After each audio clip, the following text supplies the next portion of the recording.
Hi guys, welcome to the channel. Thank you for joining me and thank you for your continued support. Right, we know that the whole green paper was a bit of a farce, and even though some of it managed to get through, thankfully some of it didn't, which includes the whole PIP 4-point rule debacle and things like this.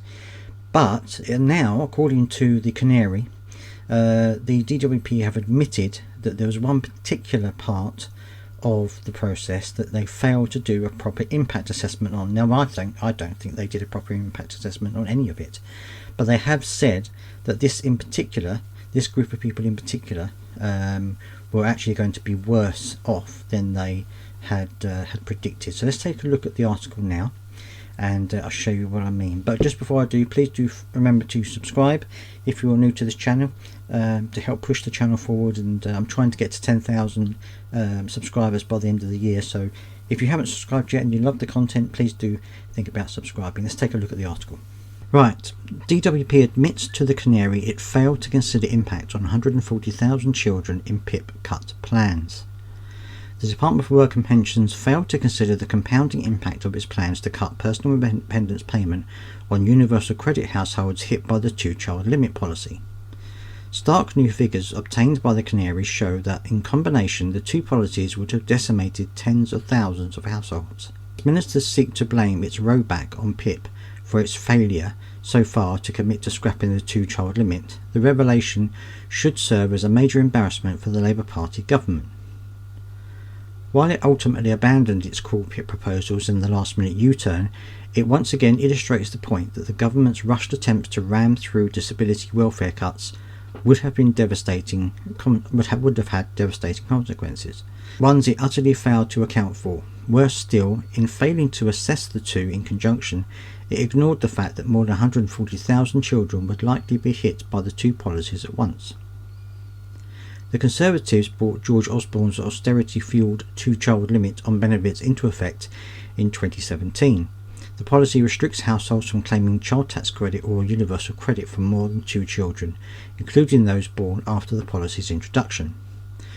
As the Canary's Steve Topple recently reported, the DWP's latest data on this from 2005 showed that 469,780 universal credit households were affected by the two-child limit policy. That was an increase of 13,520 on last year. There were 1.6 million children living in households affected in April 25, an increase of 37,150 on last year. Damningly, single households, female, black and brown and disabled households were disproportionately affected. What's more, nearly 130,000 households had at least one disabled child who qualified for extra monthly amount of universal credit disabled child element. In total, the two-child limit impacted 172,550 disabled children getting this. And I think this is why a lot of people say that the whole policy, the whole green paper was rushed through, because there are a lot of people, of course, saying that they failed to look at how the two-child benefit cap and the PIP situation would affect children. Now, there are some who might say that they knew precisely who it was going to affect and what numbers it was going to affect, but they did it anyway. So some lay the blame firmly in Labour's hands to say that they knew exactly what was going on.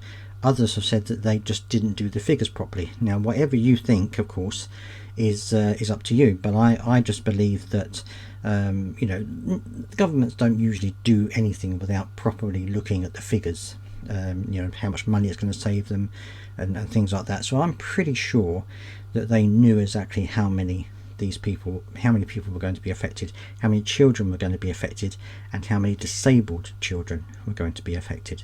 So it doesn't look good at all on the government or the DWP, who, let's face it, have been having a lot of bad press lately for reasons that they could have easily avoided.